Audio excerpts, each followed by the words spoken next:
we jumped in. We jumped in. Yeah, we jumped in the deep end. But we jumped together. But we still swimming.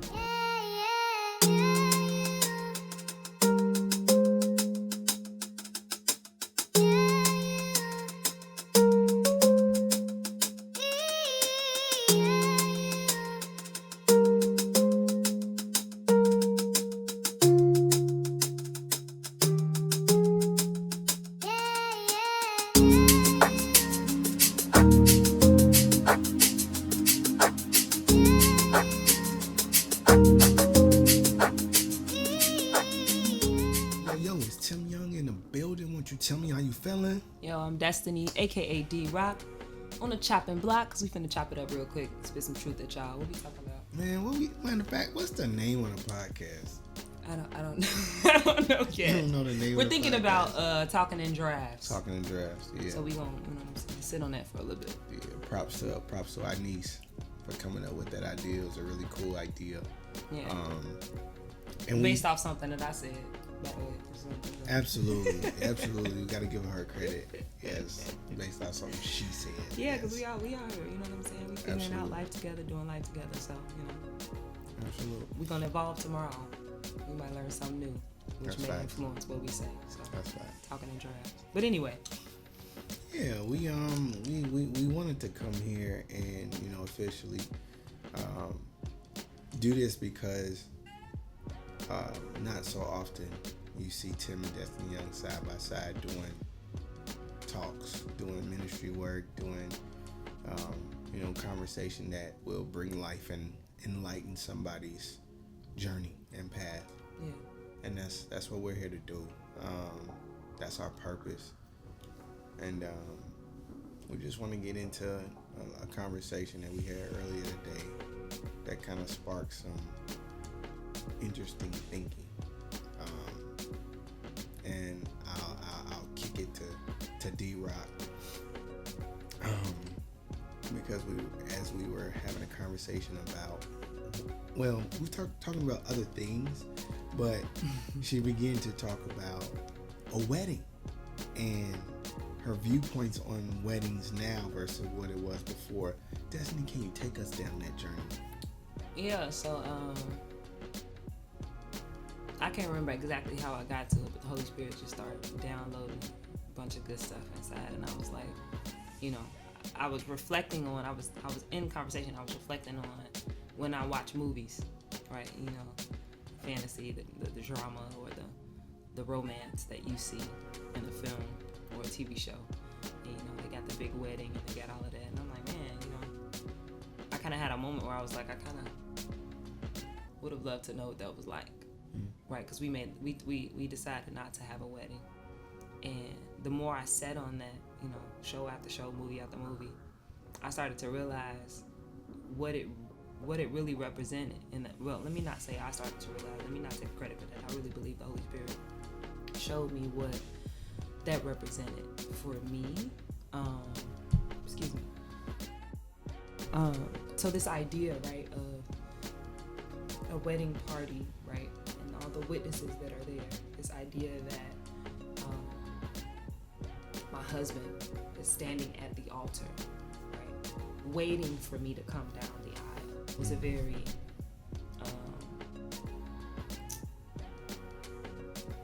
the imagery that provided for me when the Lord showed me that, and when it came back up in our conversation today, it was just like, yo, like we have these moments in our, in our marriage and our relationship where it's kind of like,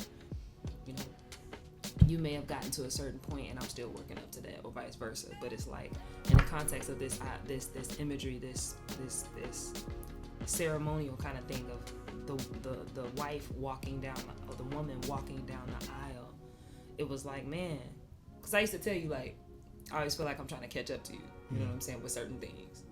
And so that imagery of me walking down the aisle, I noticed, like, we didn't get to have that symbolism.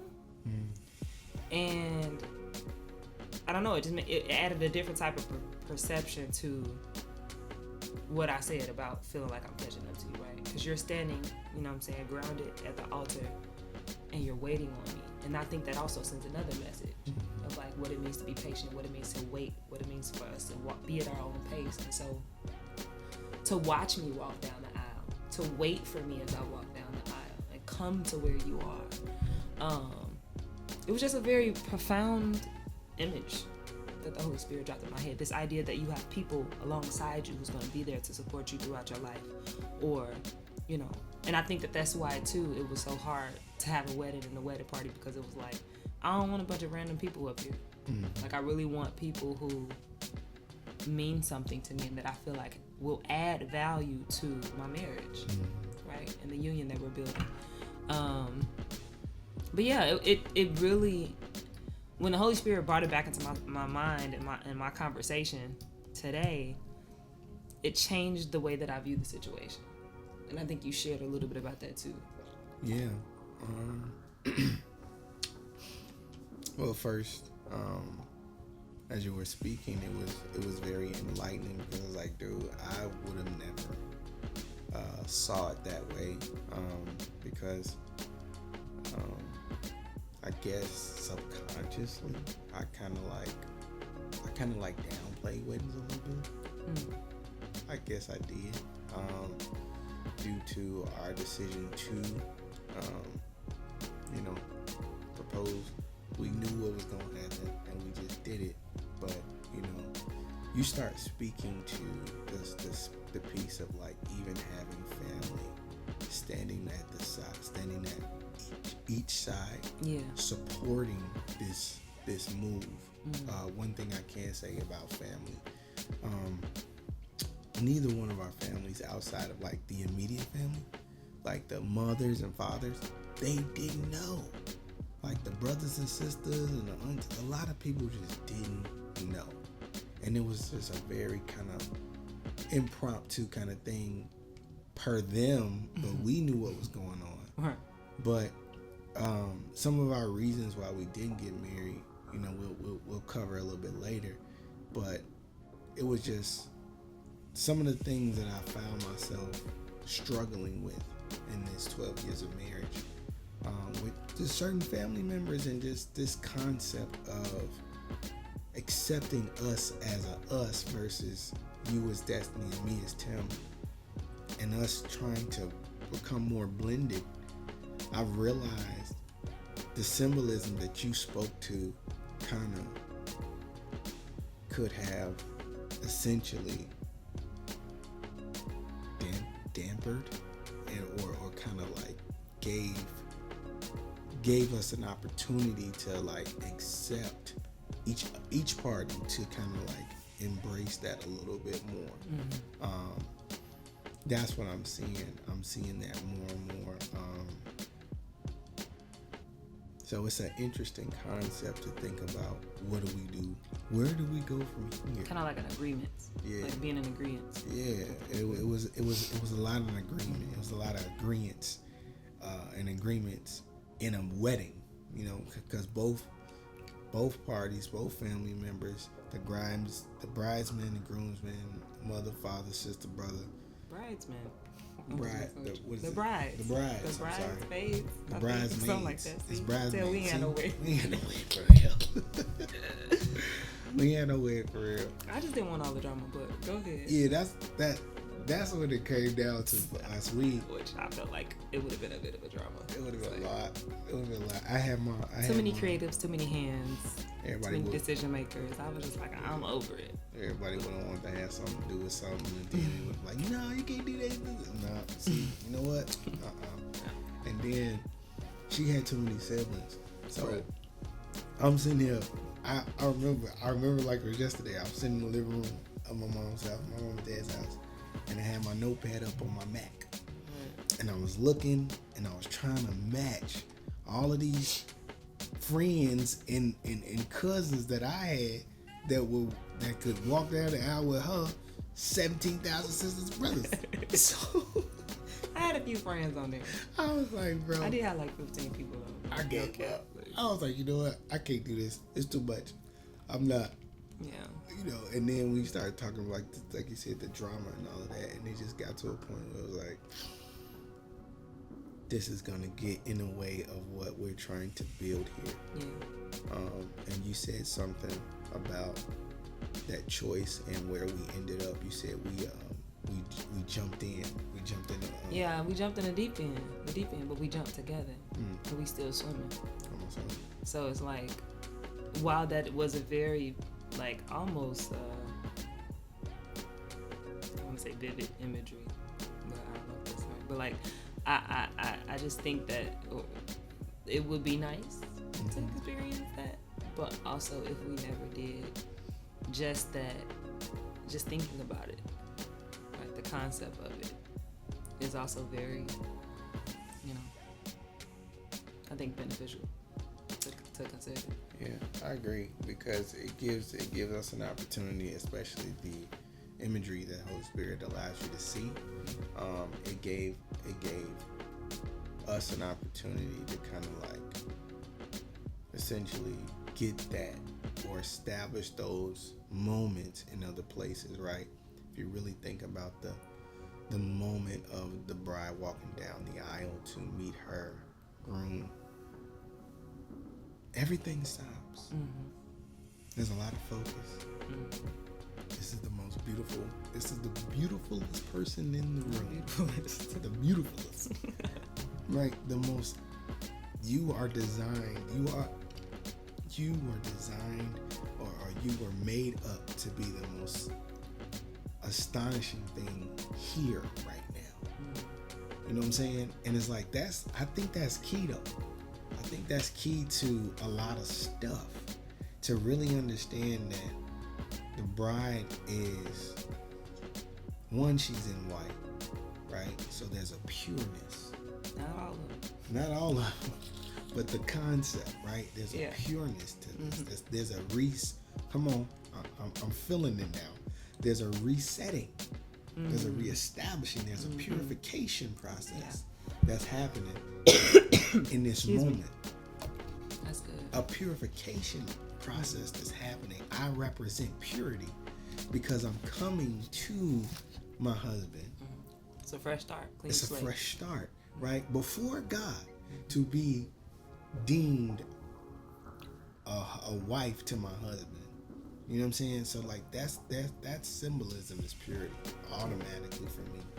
And we now get to astonish this made fresh, made whole woman coming down to become the wife of this groom.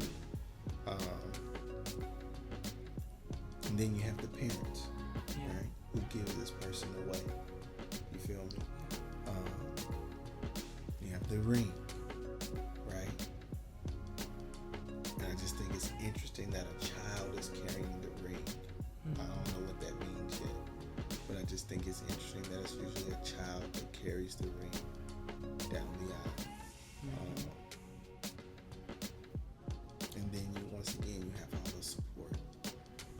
Family is with you. Family is supporting this decision. Yeah. You feel me? Best man, groomsmen, bridesmaids. Yeah, now that you think about it, I feel like, I mean, I have no regrets, don't get me wrong, but I feel like it didn't allow opportunity for our families to let it sink in. Yeah. As to what their role needed to be. Facts. You know what I'm saying? I agree. 100%. It's real different when you standing up there on either side and you're witnessing this truth be established, and then it's like, oh, I play a part in this. Oh, this is real. Like, this is actually happening. And it was so crazy too, not to go off topic, but like everybody thought, oh my God, is she pregnant? Right, man, that was blowing me. No. Like, how, a little if you think of me. But yeah, I think that it was really good to really think about that. So I don't know. I would be open to, a ceremony of sorts. I think to what you. But I don't know. Yeah, to what you spoke to.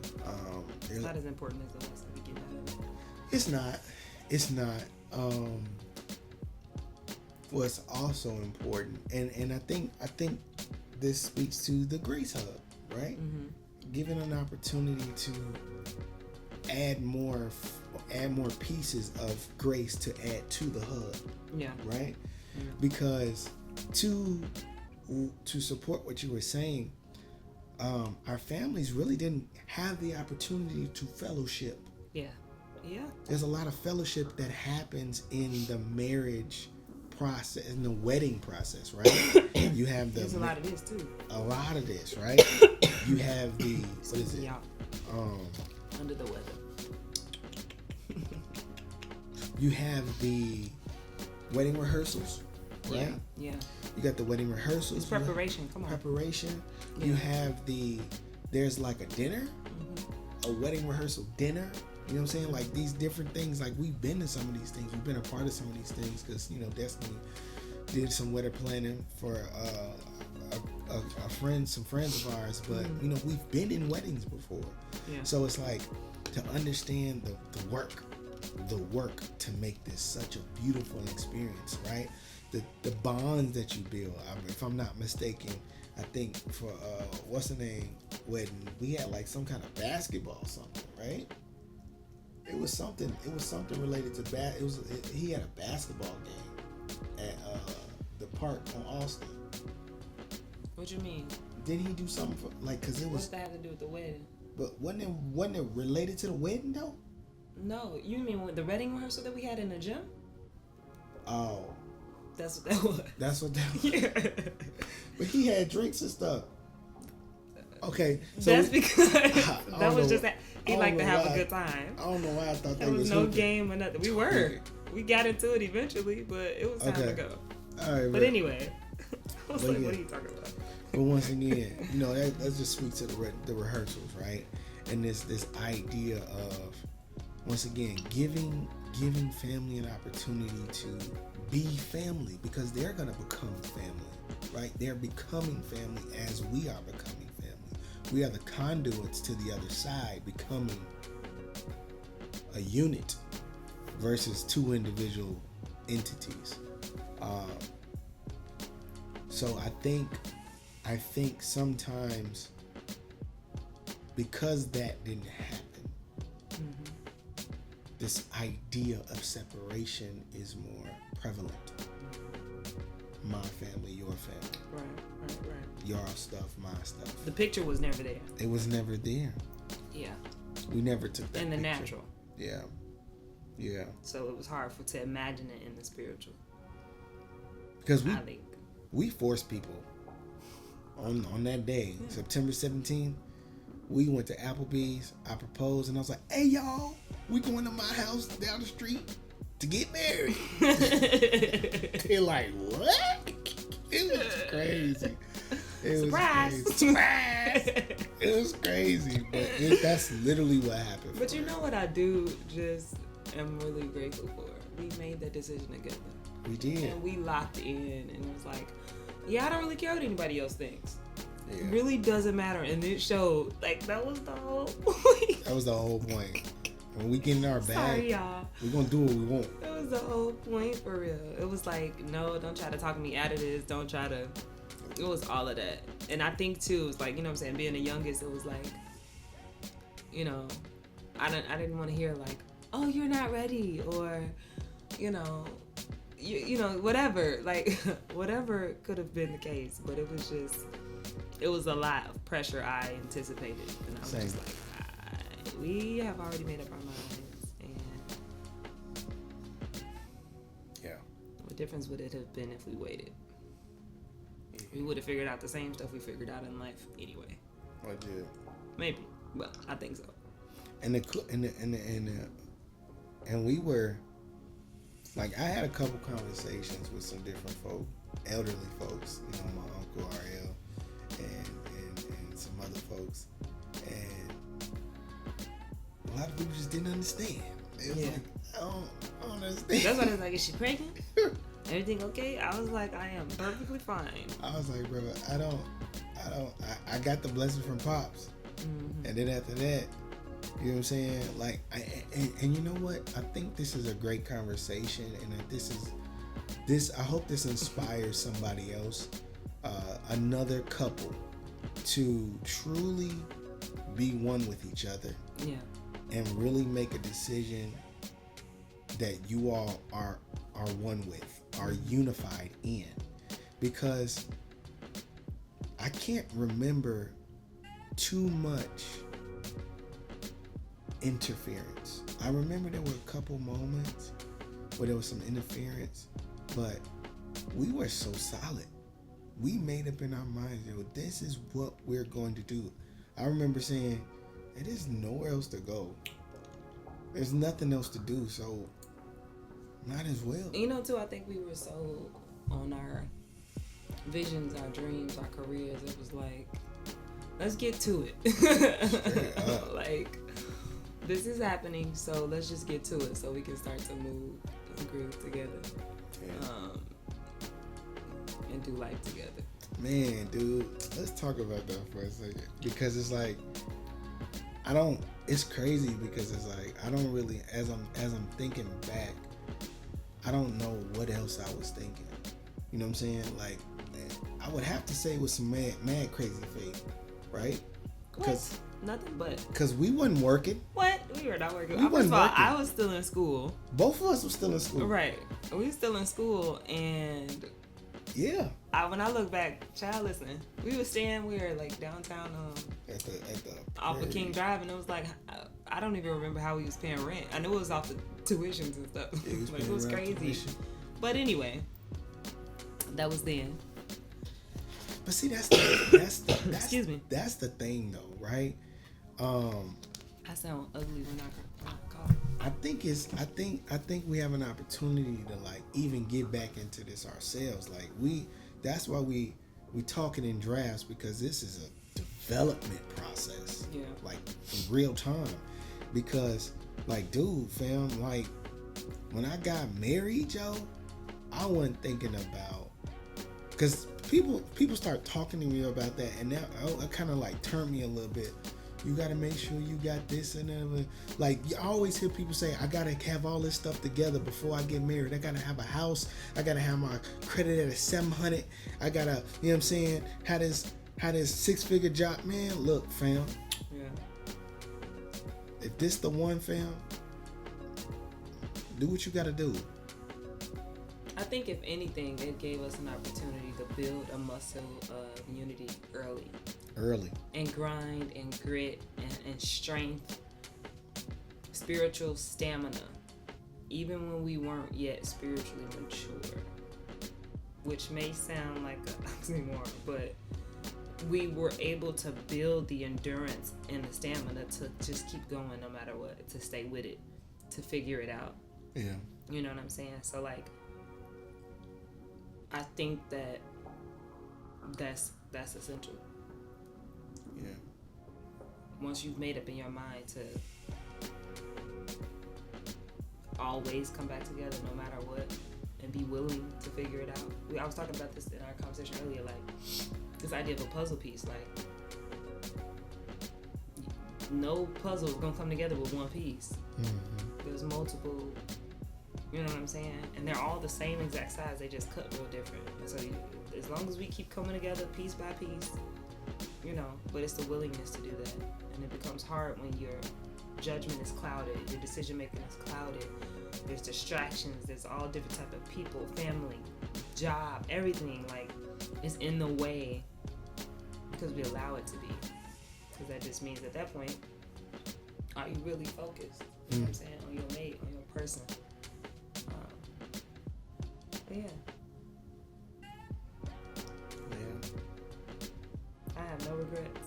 Me either. I think we are right where we need to be. Yeah, I agree. We're right where we need to be, for real. I agree. I wouldn't do anything different. Nah. I wouldn't do anything different. I wouldn't change a thing. I'm excited too, just on this new journey to, like, we was talking earlier about like spending more time and learning each other. And like different than how we've been learning each other, like by spending more time with each other, like having conversations like this, like coming in looking to learn something versus assuming I already know because I've been with you for 12, 13 years. When we evolve every day, our desires change. You know, a lot of things change. So like, yeah, you'll know some, you know, surface level things, but we're too mental processes, so we always like in our head. Yeah, I think that's clutch. I think that's real key. Yeah. And that requires it requires a wake-up call for me personally, because two things: you got to be able to be okay with being asked a question that you feel somebody should know just because they've been with you for a long time, and you can't respond like, what do you mean? You know this already. No, fam. It's an opportunity for you to learn something new, right? If you're ever evolving what you claim to be, and you say you are, be okay with the person that's doing life with you to ask you a new question. Or the same question. The same question. Looking for a reminder, element, whatever. A reminder, or a. It might be another. You might have a different answer now, because something changed within a day. I can't remember how many times we've said something and be like, see, I never heard it like that. Exactly. Like we bumped heads and then like somebody said something, it's like, you ain't said it like that last time. Exactly. There's always another nuance to consider. It's more room in the Grace Hub. Yeah. If the podcast not gonna be called Grace Hub, we're gonna keep referring to this Grace Hub. Yeah. Because there's a lot of things that could be put in it that's not usually in it on a regular basis. Mm-hmm. And these talks are gonna pull that out. These talks are gonna invite you and your mate to do the same thing. Because, man, I don't care how long you've been together, there's some stuff that you need to give more grace to. Yeah. Because you get to spend life with one person. Come on. You get to spend life with this one person, so guilty. You don't get to find outside sources that appeal to one side that you enjoy, and lean on that if you got a life partner here, right? Sometimes the people on the outside want a life partner, but the work it takes to build the type of bond, the type of relationship, fellowship with one person and have all of them, it's a whole nother situation, fam. It's a whole nother everything. So yeah, I just, in my closing,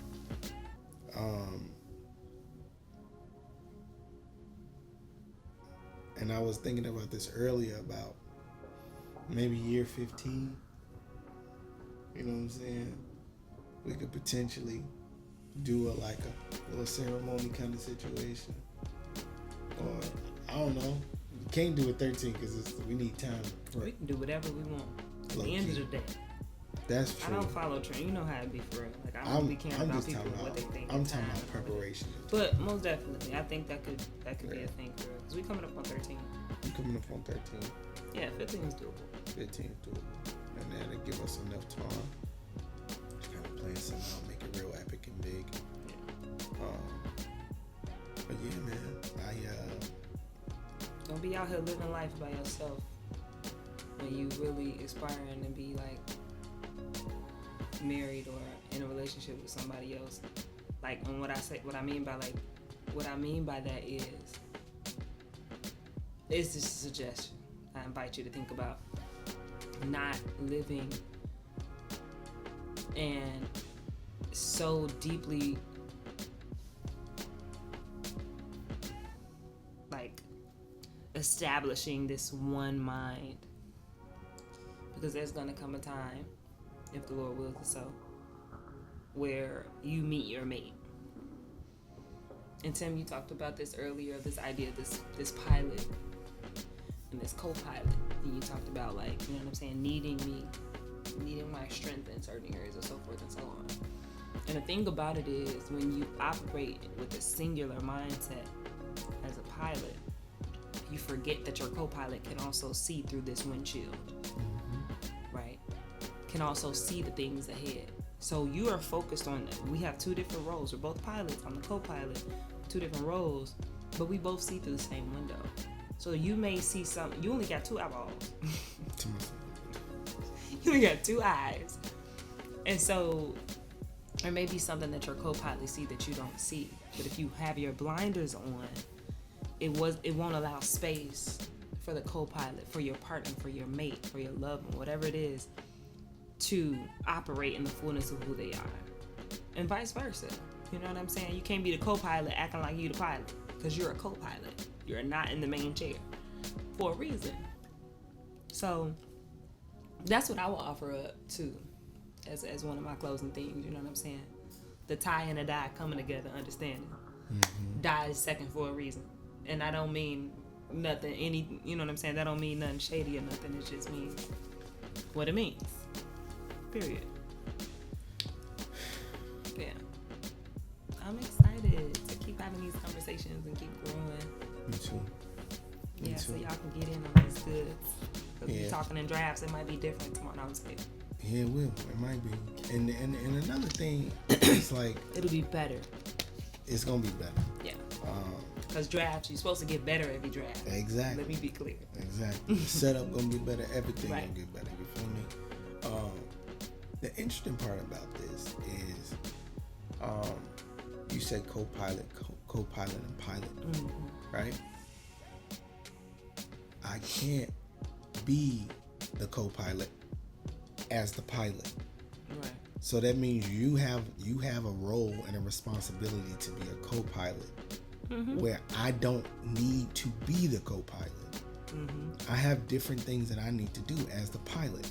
You have different things that you need to do as the co-pilot. It's not fair for me to act like I got all of it in my hands. Yeah. But there's a code, right? No different than God being the creator and us being the co-creator. I was just about to go there. Yeah. So when it's all said and done, you are husband, the pilot. Wife, you are the co-pilot. Yeah. Husband, don't take over and do the co-pilot job. Right. Figure out what that is for you. Get in the Word, understand it, spend time with Holy Spirit, God. Do y'all meditations, get in the Word, and really talk to understand what that means. Because your co-pilot might not be my co-pilot. My pilot might not be yours.